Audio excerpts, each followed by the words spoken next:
안녕하십니까 성도 여러분. 우리 지난번 제16장 야곱과 에서 부분에서 야곱의 야망에 대해서 함께 살펴보았습니다. 기억나십니까? 야곱의 전체 생애를 지배하는 세 번의 망이 있었죠. 야망의 세월, 절망의 세월, 그리고 악망의 세월입니다. 오늘은 제17장 야곱의 도망과 유랑, 이 도망도 망이네요. 이 도망과 유랑이라고 하는 제목으로 아버지를 속이고 그의 야망이 가지고 온 절망의 세월에 대해서 함께 살펴보도록 하겠습니다. 성경 범위로는 창세기 28장부터 31장에 이르기 때문에 분량이 굉장히 많습니다. 그래서 1부와 2부로 나누어서 이 제17장 야곱의 도망과 유랑, 밧단 아람에서의 야곱의 타향살이를 함께 살펴보도록 하겠습니다. 자, 아버지를 속이고 야곱이 축복을 받았죠. 에서가 가만히 있지 않겠죠. 동생을 죽이려고 합니다. 어머니가 야곱을 살리기 위해서 야곱을 도망가게 하죠. 이 사실을 알게 된 이삭이 야곱을 불러서 축복하고 고향 밧단 아람에 가 있으라고 이야기합니다. 그 어머니의 고향, 아내의 고향이죠. 처가댁입니다. 그렇게 해서 기도하고 보냅니다. 여러분 살아오시면서 아무도 자기 편이 없다고 하는 지독한 외로움을 한번 경험해 보셨습니까? 흔히 하는 말로 이짐에 당한다 그러죠. 아이들이 왕따라고 하지 않습니까? 이 이짐이나 왕따는 다른 사람들로부터 당하는 것입니다. 그런데 자기 스스로 자기가 저지른 일 때문에 자책감을 느끼면서 아주 짙은 외로움을 느끼게 될 때 사람들은 참 견디기 힘들죠. 야곱은 자기 때문에 아버지를 속였다는 자책감, 어머니와 헤어지게 된 고통, 그리고 형으로부터 죽임을 당할 수도 있다고 하는 불안감, 공포, 그런 것에 짓눌려서 집을 떠납니다. 그리고 수백 리 떨어진, 우리가 실거리로 환산해 보면 수백 리 떨어진 그 외삼촌 밧단 아람 어머니의 집 외가로 길을 떠나게 됐죠. 이 이야기가 28장 전체에 나타나 있는데, 자 이제 드디어 야곱이 떠나서 가는 길, 그 여정의 이야기가 시작이 됩니다. 그 중에 나오는 저 유명한 이야기가 야곱의 사닥다리 꿈 이야기입니다. 그 이야기를 28장 10절부터 살펴보도록 하겠습니다. 야곱이 브엘세바에서 떠나 하란으로 향하여 가더니 한 곳에 이르러서는 해가 진지라. 우리나라 동요에 해는 져서 어두운데 찾아오는 사람 없어, 뭐 그런 노래 있죠. 해는 져서 어두운데 외롭기 한이 없네, 뭐 그런 동요가 있지 않습니까? 어쩌면 야곱이 이 한 곳에 머무르게 됐을 때의 야곱의 심정을 묘사하는 듯한 노래입니다. 해는 져서 어두운데 정말 아무도 없습니다. 자책감, 외로움, 양심의 가책, 죄의식 짓눌려서 가슴이 가라앉은 채 하늘이 먹구름이 낀 것처럼 그의 삶의 뿌리요 터전인 고향을 떠나서 그야말로 이 타향살이를 향해 생면부지의 땅을 향해 나서고 있는 야곱의 심정, 너무 외롭습니다. 11절은 한 곳에 이르러 라고 말합니다. 하마콤, 한 곳에 이르러. 여러분, 그런데 이 한 곳이라고 하는 이 표현이 이 범상한 표현이 아닙니다. 사실은 와야 할 곳, 머물러야 할 곳, 그런 뜻입니다. 어쩌다가 우연히 그곳, 뭐 이런 뜻이 아닙니다. 이 한 곳이 베델이 되죠. 나중에 하나님께서 거기 사닥다리 가운데 임재하지 않으십니까? 이게 가다가 우연히 시간이 닿아서 거기 이르렀다, 뭐 이런 의미보다 하나님께서 함께 하셔서 거기 와야 할 곳에 마침내 야곱이 이르러서 그런 암시, 그런 의미를 포함하고 있습니다. 무슨 뜻인가요? 쫓겨난 사람, 자신의 잘못된 행동으로 인하여 감당하지 못할 처지에 이르게 된 것, 너무너무 외로워서 사람들하고 분리되면 하나님마저도 분리된 것 같은 느낌이 들 정도가 된 상황, 그 상황에서 거기 와야 할 곳에 이르게 되었습니다. 야곱이 거기서 돌베개를 하죠. 꿈을 꿉니다.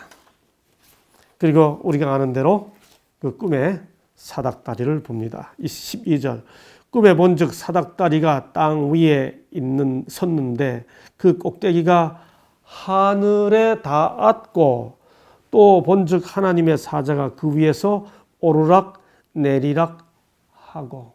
이 사닥다리라는 이 히브리 원어가 술람이라고 그러는데, 이 사닥다리라는 이것이 과연 무엇일지에 대해 성사학자들이 많은 연구를 합니다.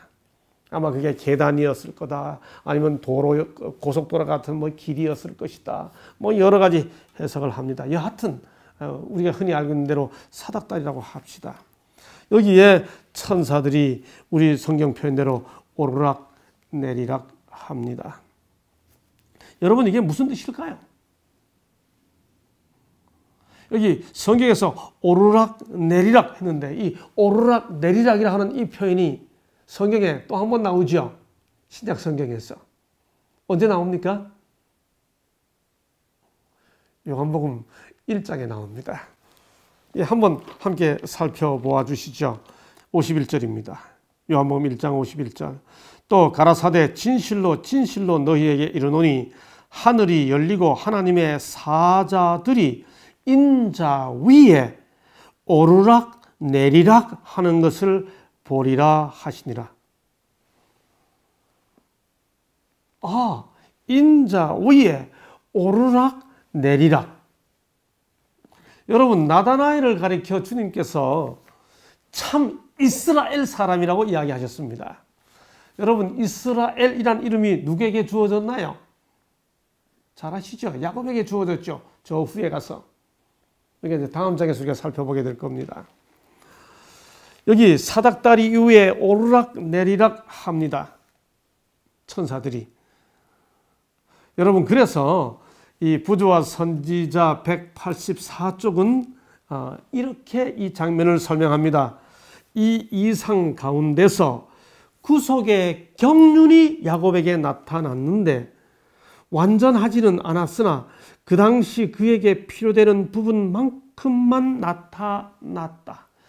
여러분, 이 부조와 선지자를 읽어보게 되면요, 에녹이 홍수 기별을 전하면서 그렇게 전할 수 있었던 이유는 구속의 경륜을 깨달았기 때문이라고 말하고요, 아브라함이 이삭을 번제로 드릴 때 구속의 경륜을 이해했다고 말합니다. 그리고 여기 다시 또 이 야곱의 경우에 이 꿈의 사닥다리를 보는 이 장면에서 구속의 경륜이 그에게 주어졌다라고 이 부조와 선지자가 설명하고 있습니다. 그러니 구약의 부조들이 하나님과의 관계에서 그들의 신앙 경험에 있어서 뭔가 새로운 경지에 들어갈 때마다 깨닫게 된 과정은, 그렇게 된 과정은 반드시 구속의 경륜에 대한 이해가 있을 때 가능했습니다. 무슨 뜻이죠? 우리 주님은 인간이 가장 절망하는 상황, 아브라함이 이삭을 드려야 되는 상황, 야곱이 하나님께 마저도 버림을 받았다고 생각하는 바로 그 순간, 바로 거기에 구속의 경륜을 보여주시면서 인간에게 다가오신다는 겁니다. 구속의 경륜이 뭔가요? 한마디로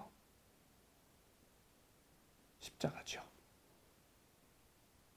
사람에게 버림받고 외로움의 절정에 이른 야곱, 하늘로부터 마저도 버림을 받았다고 생각하는 그에게 십자가는 내가 여전히 너와 함께 한다고 하는 것으로 표로 다가오고 있는 하나님의 사랑의 표죠.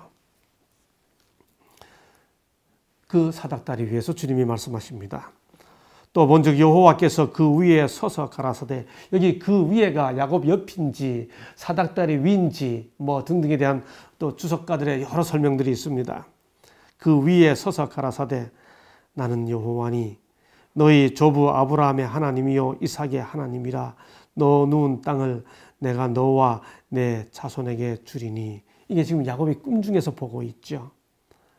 내 자손이 땅의 티끌같이 되어서 동서남북의 편만 할지며 땅의 모든 족속이 너와 내 자손을 인하여 복을 받으리로다.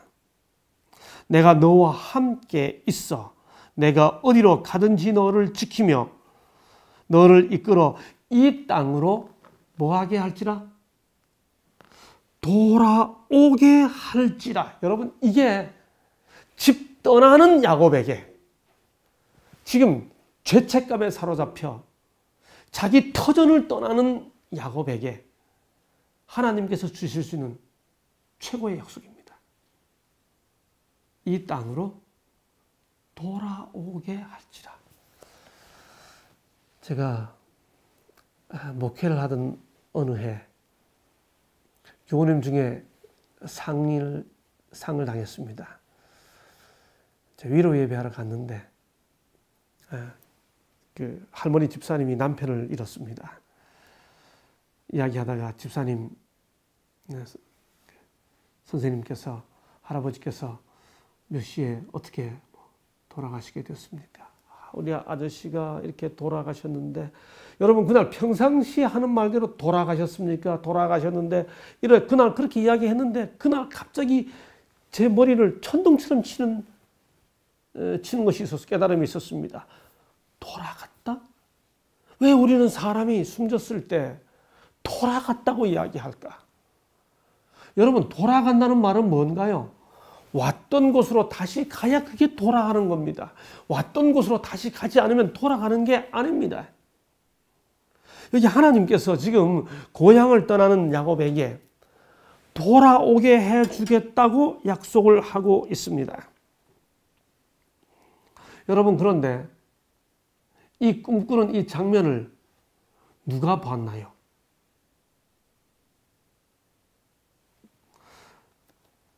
(16절) 보세요. 여기 12절에 보면 꿈에 본즉, 그러니까 야곱이 지금 꿈에 보는 거죠. 그렇죠? 꿈속에서 야곱이 보는 거죠. 사닥다리를 보는 거죠. 그런데 꿈꾸고 있는 자기 자신을 누가 봤나요? 야곱이 보는 거죠. 여러분, 제가 지금 무슨 말씀 드린지 이해가 되시나요? 우리가 꿈속에서 꿈꾸는 내 모습을 봅니다. 내가 지금 꿈꾸고 있다고 또 꿈꾸고 있다고 꿈속에서 알죠. 야곱이 자기가 꿈속에서 하나님을 만나는 장면을 야곱이 지금 알고 있는 겁니다. 16절에 야곱이 잠이 깨어 가로되 여호와께서 과연 어디에 계시거늘? 여기 계시거늘. 여기 계시거늘 내가 알지 못하였도다. 이에 두려워하여 가로되. 여러분, 두렵다는 말은 겁을 내는 건가요? 공포인가요? 영어의 fear에 해당되나요? 여기 두려는 경외죠. 영어의 AWE, awesome 그러잖아요. 경외하여 가로되 두렵도다. 이것이요 다른 것이 아니라, 이는 뭐라고 표현합니까? 여러분, 성경 자세히 보셔야 합니다. 야곱이 이때 뭐라고 말하는가? 이는 하나님의 전이요 이는 하늘의 문이로다 합니다. 여러분, 여기 우리말 성경에는 이는 하나님의 전이요 이는 하늘의 문이로다 이렇게 표현하죠. 여기 이는이 뭐예요? 이는이. 야곱이 이는 하나님의 전이요 이는 하늘의 문이로다라고 말했는데 여기 이는이라고 할 때 이 이는이라고 하는 지시 대명사가 가리키는 그곳이 어디입니까?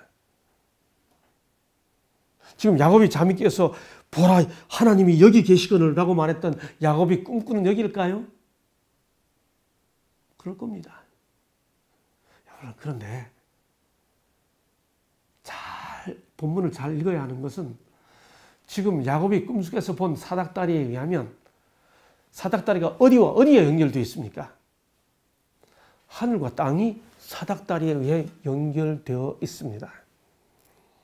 그리고 13절에 여호와께서 그 위에 서서 할 때 그 위가 야곱 옆이 아니고 사닥다리 위라면 하나님은 이 사닥다리 위에 서 계셔서 그런 뜻이 되죠. 하늘에 계셔서 뭐 그런 뜻이 됩니다. 근데 거기 천사들이 오르락내리락 합니다. 여러분 근데 이는 하나님의 전이요 이는 하늘의 문이로다라고 하는 이 히브리어 표현을 문자 그대로 읽으면 여기는 하나님의 전이요 저기는 하늘의 문이로다 그런 뜻입니다. 이 똑같은 히브리어 표현이 욥기 1장에도 나옵니다. 여기 저기 그런 뜻입니다. 여기는 하나님의 전이요 저기는 하늘의 문이로다. 그 다음에 여기가 하나님의 전이라고 할 때 여기는 어디고 저기는 어딜까요? 여러분 그 다음 구절을 우리가 살펴보아야 됩니다만 이것을 해결하기 위해 미리 살펴보겠습니다. 21절에 보면 이 모든 약속 끝에 야곱이 이렇게 말합니다. 나로 평안히 아비 집으로 돌아오게 하시오면 여호와께서 나의 하나님이 되실 것이요. 22절 야곱이 기둥을 세우죠. 내가 기둥으로 세운 이 돌이 뭐가 된다 그러나요? 하나님의 전이 될 것이요. 여러분 잘 보세요 성경. 여기 보면 야곱이 이 돌이 하나님의 전과 하늘의 문이 될 것이요. 이렇게 표현 안 합니다. 아까는 여기는 하나님의 전이요 저기는 하늘의 문이로다 라고 했는데 그 다음에 돌을 세우고 난 다음에 이 돌이 하나님의 전이요 하늘의 문이 될 것이다 이렇게 표현하지 않고 이 돌이 하나님의 전이 될 것이라고만 말합니다. 여러분 그렇기 때문에 야곱이 말한 하나님의 전은 이 사닥다리가 연결된 여기 땅입니다. 하늘의 문은 사닥다리가 연결된 하늘입니다. 그 땅에다 야곱이 기둥을 세웠기 때문에 그것을 하나님의 전이라고 말하고 있는 거지요. 지상에 하나님의 전, 벳엘, 하나님의 집이 세워졌습니다. 이쪽 끝이 지상의 하나님의 전이라면 저기가 저쪽 사닥다리의 저쪽 끝이 하늘 전의 문입니다. 그래서 수많은 유대 랍비들은 이 주석을 하면서 바로 이 부분에서 랍비 문헌들에서는 바로 이 야곱의 사닥다리 바로 이 경험에서 하늘 성전을 이해합니다. 여하튼 바로 이 꿈을 꾼 다음에 야곱은 하나님께 경배를 드리죠. 18절 야곱이 아침에 일찍 일어나서 베개 하였던 돌을 가져 기둥으로 세우고 그 위에 기름을 붓고 그곳 이름을 벳엘이라 하였더라. 하나님의 집입니다. 여러분 기억하십시오. 가장 외로워서 사람들로부터 버림받고 하늘로부터 마저도 버림받았다고 생각했던 바로 그 순간 하나님은 거기 야곱에게 임하였고 가장 외로운 야곱에게 구속의 경륜으로 그가 바로 그의 하나님이 야곱의 하나님이 되심과 야곱을 다시 고향으로 돌아오게 해 주시겠다는 약속을 주신 하나님이시라고 하는 사실을 기억해야 합니다. 그러므로 우리 삶 속에서 중요한 것은 가장 힘든 순간이 있느냐 없느냐가 중요한 게 아니고 가장 힘든 순간에 하나님의 약속을 붙잡는 베델의 경험이 있는가 없는가. 우리에게 거기만 생각하면 하나님을 만났던 우리의 베델이 있는가 없는가. 그것이 하나님께 돌아오게 하는가 마는가를 결정하게 만들어주죠. 하나님은 이후로 야곱에게 베델의 하나님이 되십니다. 하나님은 그때 이후로 창세기 35장 7절, 31장 13절에서 반복하여 야곱에게 나타날 때마다 나는 베델의 하나님이라 이렇게 야곱에게 표현하십니다. 여러분, 우리 모두는 우리의 베델을 가지고 있는가요? 오늘은 여기까지 하겠습니다. 감사합니다.